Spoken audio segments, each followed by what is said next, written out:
dinnichi koo xabbafamee dhumeera fidadheen deebi'aa na eegaa jedha.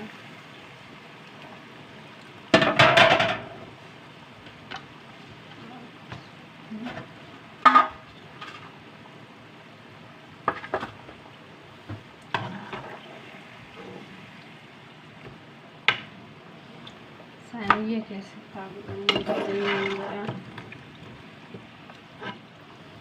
kaameraatti sisseen jira. Akkuma argaa jirtan baay'inaan akkan xabbafame oofni keessa sila galuu bakka malee bilchaachuu danda'a.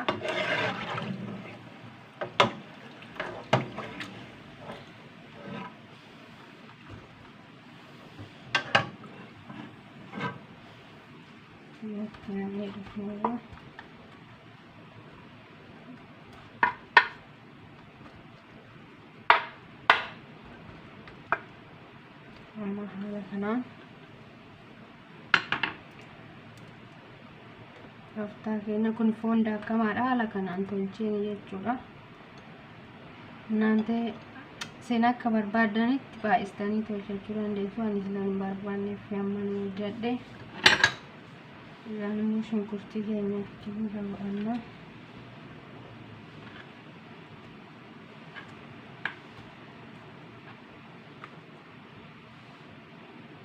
Timaatimiin keenya siin jira.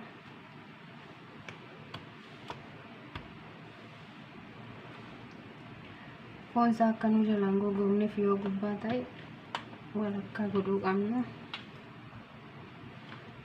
Akkuma argaa jirtan haala kanaan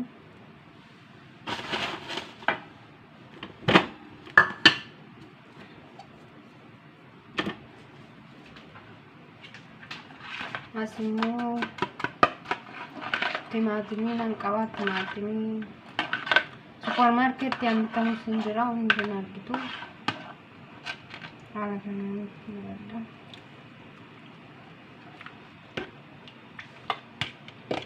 Firiijii keessa turee fi amma sirriin bal'inni amma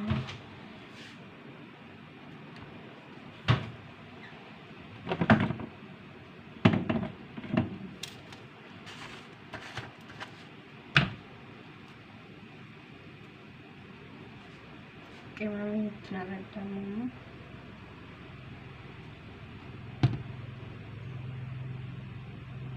Baay'isaan barbaada.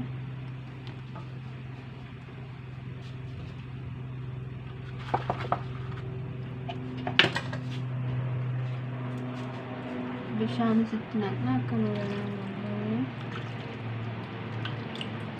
booda inni maal itti takkattee wal fudhata waan ta'eef haala kanaan bishaan itti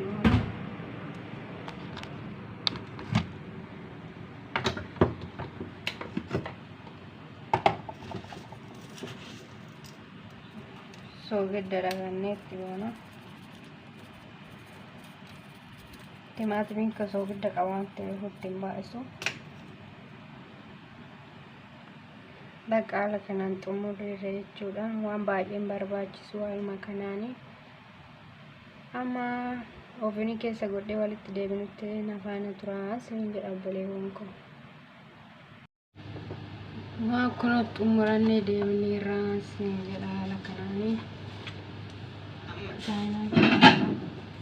Nyaachuudha qofa nu hafee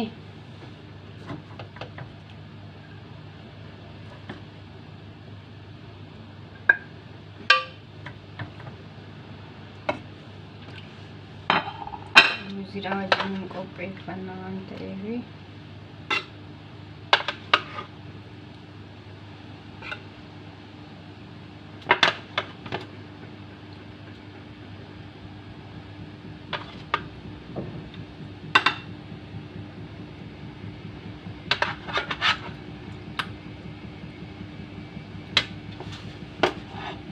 haala kanaan mijeeffannee ruuzii wajjin hojjannee waan ta'eef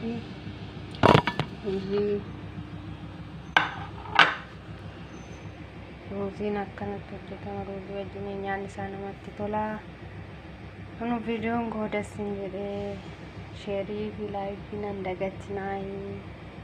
wal jajjabeessinaa fayyaanaa ta'anaa jiraadhaa obboloota koo kabajamtoota koo baay'een sin jaaladha baay'een sin kabaja nagaan naa turaa siin jedha.